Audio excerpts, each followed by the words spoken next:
Hi friends, welcome to ఆర్క్ రిఫ్రెషన్స్ IAS. హైదరాబాద్లో రీసెంట్గా ఒక ఇంట్రెస్టింగ్ చేంజ్ జరుగుతుంది. అదేంటంటే సిటీలో కొత్త ఫ్లైఓవర్స్ కనుక మీరు అబ్జర్వ్ చేస్తే చాలా ప్రాజెక్ట్స్ కాంక్రీట్తో కాకుండా స్టీల్తో బిల్డ్ చేస్తున్నారు. ఇది ర్యాండమ్ డెసిషన్ ఏం కాదు.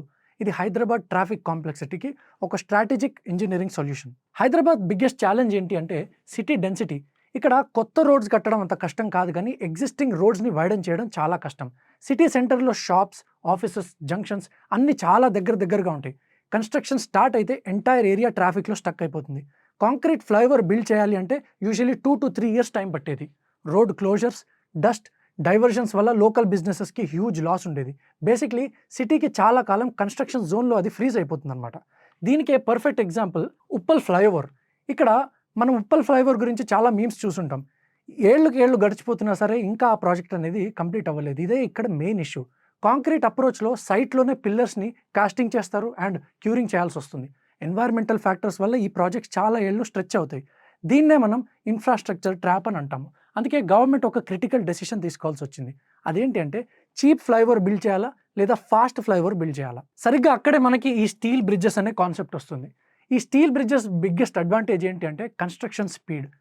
స్టీల్ బ్రిడ్జెస్ని సైట్లోనే స్క్రాచ్ నుండి బిల్డ్ చేయరు. ఫ్యాక్టరీలో ప్రిసైజ్ పార్ట్స్ ముందే రెడీ చేసి నైట్ టైంలో తీసుకొచ్చి వాటిని అసెంబుల్ చేస్తారనమాట. అండ్ దీనివల్ల ఏమవుతుందంటే మార్నింగ్ కల్లా రోడ్ మళ్ళీ ఓపెన్ చేసుకోవచ్చు ఫర్ రెగ్యులర్ యాక్టివిటీస్. కాంక్రీట్ బ్రిడ్జ్కి ఎన్నో సంవత్సరాలు పడితే స్టీల్ బ్రిడ్జ్ మాత్రం just half of the time of that concrete bridge construct చేసే టైంలోనే కంప్లీట్ అయిపోతుంది. అండ్ రెండోది ఏంటంటే we have lot of successful examples. For example 9 Narasimha Reddy steel flyover which is the longest in city. అంటే 2.6 kilometers లాంగ్ ఇది.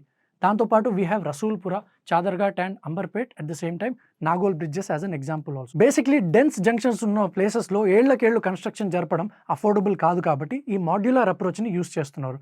ఎందుకంటే time waste అయితే cost పెరిగిపోతుంది, ఫ్యూల్ వేస్ట్ అయితే కాస్ట్ పెరిగిపోతుంది, ట్రాఫిక్ డిలే అనేది కూడా ఒక సిగ్నిఫికెంట్ ఎకనామిక్ కాస్ట్.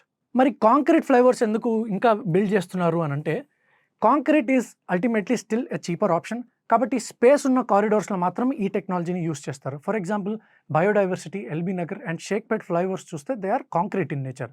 నౌ మీకు ఇంకొక డౌట్ రావచ్చు, ఇప్పుడు దుర్గం చెరువు ఫ్లైఓవర్ ఏదైతే ఉందో why is this made out of cables?